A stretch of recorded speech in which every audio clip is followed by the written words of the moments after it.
పిల్లల అభ్యర్థన మేరకు మాకు బస్సు ఏర్పాటు చేశారు కదా! అంటే చాలామంది ప్రిన్సిపల్ గూడా అడుగుతున్నారు మా స్కూల్ గూడా చేయమని. దాని గురించి ఏదన్నా పిల్లల అభ్యర్థన మేరకు మనం బస్ ఇవ్వలేదండి. నేను ఒక సందర్భంలో ఆడ బయట కూర్చొని టీ తాగుతున్నా. అప్పుడు ఇంతమంది ఆడ వచ్చేది నన్ను ఆడ దొంగని చేసి రూమ్‌లో మూసి తాళం ఏపిచ్చేది. ఇప్పుడు బెదురుకొని రూమ్‌లో కూర్చొని గడేసుకొని కూర్చుంటున్నా. అప్పుడు ఫ్రీ బర్డ్. ఆడ కూర్చొని చా తాగుతుంటే, ఆడ కూర్చొని చా తాగుతుంటే, మా బ్లాకీ గాడొచ్చి ఇట్లా కూర్చుంటుంటే, మా తెల్ల పిల్లొచ్చి ఇట్లా కూర్చుంటుండే. ఆరాం ఇక్కడోరు అక్కడోరు కూర్చుంటుంటే, నేను రాజులాగా చా తాగుకుంటా ఆరాం కూర్చుంటా. ఒక సందర్భంలో అట్లా కూర్చున్నా బయట. పిల్లలు రోడ్డు గుండా వెళ్తున్నారు. చిన్న చిన్న పిల్లలు. చూసి మా పిల్లలు చెప్పి నా పిల్లల్ని ఇక్కడ పిలవండి అని. వచ్చిండ్రు. అప్పటికే నాకు తెలుసు కొత్తపల్లి నుంచి పిల్లలు రోజు బిజ్జారంకి వచ్చి చదువుకొని పోతారని. రోజు ఇట్లే నడుచుకుంటూ పోతారా అని అడిగిన. ఒక చిన్న బేబీ, అవును గురువుగారు, రోజు నడుచుకుంటూ పోతాం, నడుచుకుంటూ వస్తాం. ఎండలు ఎప్పుడన్నా కాళ్ళు కాలుతాయి గురువుగారు. ఎప్పుడన్నా వర్షం వస్తే నానుకుంటూ పోతాం గురువుగారు అంది ఇంగా. నేను మొదలే పెద్ద ఎమోషన్ ఫెలోని కదా! ప్రతిదానికి కరిగిపోతా, కుంగిపోతా. ఎందుకిచ్చిందో ఆ గుణం అదొక్కటి లేకుంటే ఎట్లైనా పాడైపోతుండే. ఇక గుండె కరిగింది, కంట్లో నీళ్ళొచ్చినాయి. నాకు గూడా ఎక్స్‌పీరియన్స్ ఉందనుకోండి. నేను చిన్నగున్నప్పుడు గూడా అది ఫేస్ చేసిన. ఇంక పిల్లల్ని వెంటనే పిలిపించి చెప్పిన. ఇమ్మీడియేట్‌లీ పిల్లలు ఇట్లా నడవకుండా వాళ్ళకేదైనా సౌలభ్యం కలిగించండి అని. అమ్మ ఆశీర్వాదం అండి. భగవత్ కృప లేకపోతే ఈ జగతిలో ఏం జరగదు. అమ్మ ఆశీర్వాదం చేసింది. ఒక బస్సు తీసుకున్నాం. దానికి పెద్ద మనుషులు సహకరించారు. నోరు సల్లగుంటే ఊరు సల్లగుంటదంటారు పెద్ద మనుషులు. ఒక ముగ్గురు పెద్ద మనుషులకు చెప్పిన. అప్ప అప్ప గిట్లా ఉంది జర సహకారం జెయ్యిరి. సచ్చి మీకు పిల్లల కడుపులో పుడతాం. చెయ్యిరంటే ఓళ్ళు కూడా స్పందించిరి, సాయం చేసిండ్రి. అమ్మ పేరు మీద మొన్న బస్సు పిల్లలకిచ్చినాం. ఇప్పుడు రాజుల్లాగా ఆరాం పోతారు, ఆరాం వస్తారు. మంచి చదువుకోర్రి, మంచి మార్కులు తెచ్చుకోరని చెప్పిన. అయిపోయింది. మొన్న భవిష్యత్ ప్రణాళిక ఏం లేదు. పెద్ద మనుషులు ఏమంటారు, సెలిమేల నీళ్ళున్నంత వరకు సెలిమి చుట్టూ ఉన్న వాతావరణం పచ్చగానే ఉంటుంది కదా! హ్మ్. అంబాత్రయ క్షేత్రంకి వచ్చి ఎవరో ఒక రూపాయి, రూ. 2, రూ. 10 ఆడ గల్లలేసిపోయినా, స్వామికిచ్చిపోయినా, ఆడ రాపిచ్చిపోయినా గిటువంటి పుణ్యకార్యాలే జరుగుతాయి. మీ కుటుంబానికి ఆ జన్మాంత యశస్సు ప్రసాదం అయితది. ఆ జన్మాంత యశస్సు. ఒకవేళ మీరు సెల్ఫ్‌గా ఏదైనా దాన ధర్మాలు చేద్దాం అనుకోర్రి. కష్టపడి బాగా సంపాదించుకునింటారు పెద్దల పుణ్యంతోటి. నాకు రూ. 10 కలిగినాయి గదా! గీడ అన్నదానం చేపిత్తాం.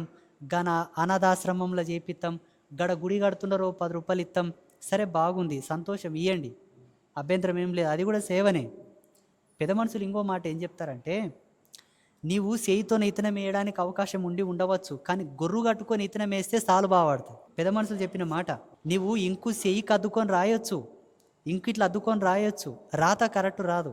ఒక పుల్లనో ఏదో ఒకటి తీసుకొని దానికి అద్ది రాయి, రాత మంచిగా వస్తది. అట్లా ఎవరైనా సద్గురువులుంటే వాళ్ళ పాదాలకు సమర్పణ చేసి వాళ్ళ త్రోతోటి నీవు సేవ పొందు. నీకు చాలా మంచిది. చాలా మంచిదది. దీంట్లో లోతు చానుంది. దాన్ని వివరించి చెప్తే టైం కూడా అవుతుంది. అందుకే పీఠానికి ఎవరొచ్చినా కూడా అమ్మ ఉండిలో పైసలేసినా ఈడొచ్చి ఓ రూ. 10 అయ్యా నేను ఈ నెల కష్టపడి ఓ 5,000 సంపాదించుకున్నా, 4,000 ఖర్చయినాయి, రూ. 1,000 మిగిలినాయి. రూ. 1,000 మిగిలినా కూడా ఒక 500 నేను ఏదైనా ఎమర్జెన్సీ ఖర్చులకు పెట్టుకున్నా. ఇంకా 500 మిగిలినాయి. దాంట్లో ఒక రూ. 250 పక్కకెట్టిన. 250 మిగిలినాయి. దాంట్లో ఒక 100 పక్కకెట్టిన. ఏవో అఫీషియల్. ఇంకెన్ని మిగిలే? 150. ఆ 150లో రూ. 100 నా పర్సనల్‌గా పెట్టుకున్నా. ఆయనకెవరైనా ఉంటారు కదండీ! ఆయన మనసుకో, కంటికో, మనసుకో నచ్చినోళ్ళు ఉంటారు కదా! ఓళ్ళకి ఇయ్యనింకే. 50 మిగిలినాయి కదా! ఆ 50లో కూడా 10 దీతాం. 40 మిగిలేనా? ఈ 40లో 10 దీతాం. 30 మిగిలేనా? 30లో 2 దీతాం. 10 మిగిలే కదా! ఆ 10 తెచ్చి గల్లలేసి పోరి. స్టార్టింగ్‌లో 5,000 సంపాదించిన 5,000 ఏయమని చెప్తాడనుకున్నారు అందరూ.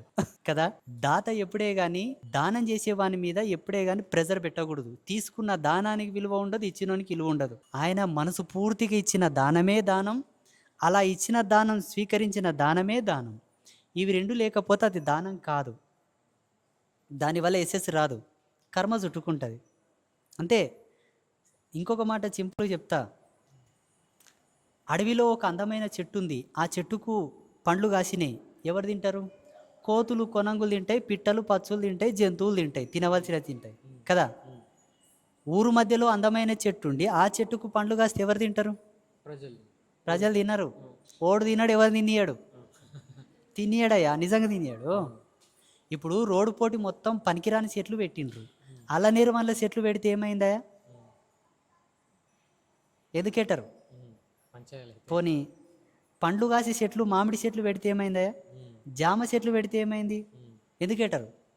వీళ్ళు తినరు, ఇతరులను తినియరు. మనిషి యొక్క స్వభావం.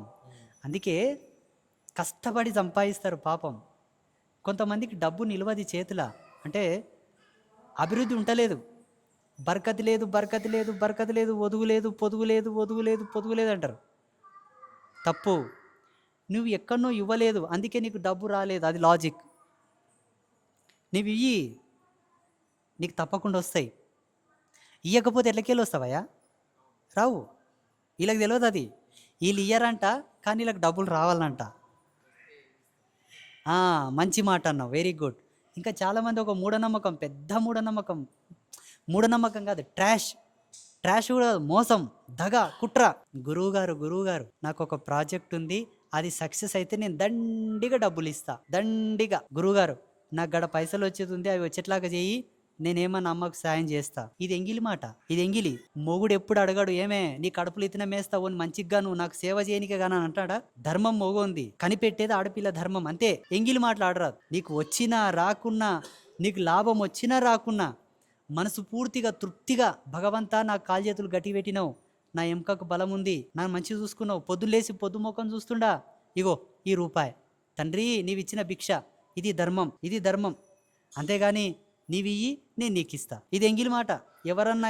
ఎవరన్నా బాధపడరు, ఇది ఎంగిలి మాట. అది ఎప్పటికీ మంచిది కాదు. ఇప్పుడు చూడండి, రాముడు ఏమి ఇస్తాడని శబరిమాత పండ్లు తినబెట్టే, చెప్పండి. భక్తి, అది భక్తి. భక్త కన్నప్ప శివుని కొయ్యి పండ్లు, తేనె, మంచి చెడు తినబెడతాడు. ఏమిచ్చిండని తినబెట్టిండు. భక్తి. మనం నేర్చుకోవాల్సింది గదే. అర్థమైందా? ఆయన నీవు అడిగితే ఏముంది నా పాడు, నీవు ఏం అడిగితే ఏం అడుగుతావు, నువ్వు ఎంత అడిగినా తక్కే. ఆయన ఇచ్చింది ఎక్కువ, ఆయన ఇచ్చేది ఎక్కువ, ఆయన ఇస్తాడు, మనం సేవ చేయాలి. అంతేనా కాదా? ఇలాగ లాజిక్ చెప్తా చూడు. చేతిలో పిడికెడి ఇత్తనాలు ఉన్నాయి, గింజలు, ధాన్యం. నువ్వు పిడికెడి గింజలు చదివితే కూడా అమాయకత్వం, అజ్ఞానం, మోసం. పిడికెడు చల్లక్, ఆ పిడికెడిని 3 భాగాలు చేయి. 3 భాగాలు చేసి ఒక భాగం నీవు సేన్ల చల్లు పంట కోసం, ఒక భాగం నీ బతుకు కోసం, ఇంకొక భాగం మిగిలే కదా, ఏందది? అది. ఆ 3వ భాగం దానం చేయాలి. ఎందుకోసం అంటే నీవు నిమిషానికి 72 సార్లు నీ గుండె కొట్టుకుంటుంది. గుండె కొట్టుకోవాలంటే గాలి విలుచుకోవాలి. ఎక్కడి నుండి వస్తుంది? నీవు కౌలమంత అన్నం కడుపులు వేసుకుంటున్నావు అంటే అది నీ శ్రమ అనుకుంటున్నావు, తప్పు. 84 లక్షల జీవరాశుల యొక్క కృషి, పంచభూతాల యొక్క ప్రసన్నమే నీ కడుపులో కూడు, నీది కాదు అది. కృతజ్ఞత, నీవు కృతజ్ఞత ఏమిస్తావు? అన్ని జీవరాశులకు పంచిపెట్టనికి నీ శాత కాదు కదా నాయన.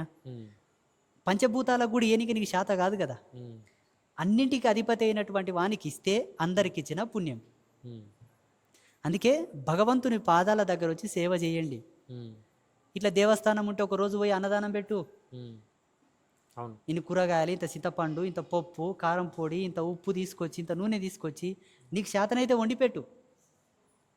లేదా వండేటోళ్ళకి అప్పగి, అయ్యా మా పేరు మీద అన్నం పెట్టండి ఆయన, మీ పుణ్యం వస్తుంది కాండ అంటారు మోటుగా. ఇట్లా చేయలే దాన ధర్మాలంటే గివే. అంగట్లో పోసిన కూరగాయలు అక్కడికి వస్తాయి, అంగట్లో పోసిన కూరగాయలు అక్కడికి వస్తాయి, అందసందాలకు పనికిరావు. అర్థం చెప్పు దీంది, అర్థమైన నీకేమన్నా? ఇది మోటు సామెత. దీంట్లో అర్థం చెప్పాల్సి వస్తే ఇలా జీవితాలు అన్నీ బయటపడతాయి. అది మీరిచ్చిన దాన ధర్మాలతోనే మనం బస్సు రిలీజ్ చేసినాం నాయన. నేనేం కష్టం చేసి తెచ్చిన్నా, లేకపోతే మా తల్లిదండ్రులు ఏం పెద్ద భూస్వాములా, పెద్ద రాజులా, పటేల్లా, ఉత్తసున్నా ఓలకే లేదు, నేనడి తెచ్చిపెడదు. నేనే పెద్ద పిచ్చగాని, నేనడి తెచ్చిపెడదు. మీరు ఇచ్చిన పైసలు దుడ్డు దుడ్డు దుడ్డు దుడ్డు దుడ్డు కూడా పెట్టి శానతనం చేసి వచ్చిన 10 రూపాయలని ఇప్పుడు నేను చెప్పినట్లు 10 భాగాలు చేసి, అమ్మ పూజలు, ఈడ అన్నదానము, గోమాతలు, ఉత్సవాలు, గుడిని ఇంత రేకు అతికించి ఇంత పెద్ద చేసిన, ఇప్పుడు బయట ఒక రేకు అతకబెట్టాలి. ఇప్పుడు మీరు అందరు ఎండలో బోధింట్రీ, పొదరసానం కథ కథ కథ కథ కొట్టుకుంటారు, ఇస్తరాకులు ఇట్లా కొట్టుకుంటారు బోధినేటప్పుడు. అవును. బయట ఇంత షెడ్ వేయలే, ఓకే, బయట వంట రూమ్ కట్టలే, అయ్యవార్లు ఎవరైనా బాపనోళ్ళు నాలాంటి ఎత్తులు సన్యాసులు వస్తే ఉండని ఇంకొక రూమ్ కట్టలే, ఇంక అన్నీ ఉండయి. అవును. అట్లా కొంత తీస్తాం. ఏదో మిగులుబాటు ఉంటే గడ దన్నల్ల బీరప్ప గుడి కడుతుండ్రంటే ఆడదో ఒక 10 రూపాయలు ఇచ్చినాం. హ్మ్. గడ వెంకటేశ్వర స్వామి గుడి కడుతుండ్రంటే ఆడ దేవునికి ఇన్ని ఇచ్చినాం. హ్మ్. మస్తు చేసినాం. హ్మ్. ఇప్పుడే కాదు, హ్మ్. 2011 సంవత్సరం నుంచి ఇప్పటి వరకు ఎన్నో చేసినాం. వేరే గురువులు కూడా నన్ను తిట్టిండ్రు. హ్మ్. "ఆ, నీవిస్తావు నీవిస్తావు వచ్చి మా గొంతు పట్టుకుంటారు. హ్మ్. ఫలానా బిజ్జారన్ స్వామి ఇచ్చిండు నువ్వు ఎందుకు ఇస్తలేవా అని మమ్మల్ని అడుగుతారయ్యా. నువ్వెందుకు ఇస్తావని నన్ను చాలా మంది గురువులు కూడా తిట్టిండ్రు. కాకపోతే నా పరిస్థితి లేకున్నా నేను ఇచ్చిన. హ్మ్. ఇంకా కూడా భవిష్యత్తులో చేస్తాం చాలా. హ్మ్. ఇంకా చాలా చేస్తాం. ఇప్పుడు బస్సు స్కూల్‌కి ఇచ్చారు కదా! చుట్టుపక్కల ఉన్న వాళ్ళు చాలామంది వస్తున్నారు కదా! వస్తారు. అదే వస్తున్నారు, చాలామంది వచ్చారు. నీవిడ బెల్లం పెట్టు, ఆ! ఇప్పుడు ఈగలు లేవు, పొద్దడికొచ్చి చూడు, ఈగలన్నీ వస్తాయి, సీమలన్నీ వస్తాయి. ఆ! రావా? అవును. ఇగో పెట్టే మనసు ఉంటే 10 మంది వస్తారు నాయన. నిన్న పుల్మామిడి నుంచి ఒక హెడ్ మాస్టర్ వచ్చాడు. హ్మ్. గురువుగారు మీవి అది చూసాము సోషల్ మీడియాలో, మా స్కూల్లో కూడా ఒక కొరత ఉంది గురువుగారు అన్నారు. హ్మ్. ఒక లిస్టు రాసుకొచ్చి హ్మ్. మేము కమిటీ ముందల ఉంచుతాం, అంబాత్రయ క్షేత్ర కమిటీ ఉంది, కమిటీ ముందల ఉంచుతాం. హ్మ్. అందరి తీర్మానం అయితే నేను బటన్ నొక్కనికి నాకేం పెద్ద టైం పట్టదు, హ్మ్. చేస్తా అని చెప్పి. అట్లా ఉంటే చేస్తాం, లేకపోతే మనమేడ చేస్తాం. అంతేనా? అది. శుభం స్వస్తి.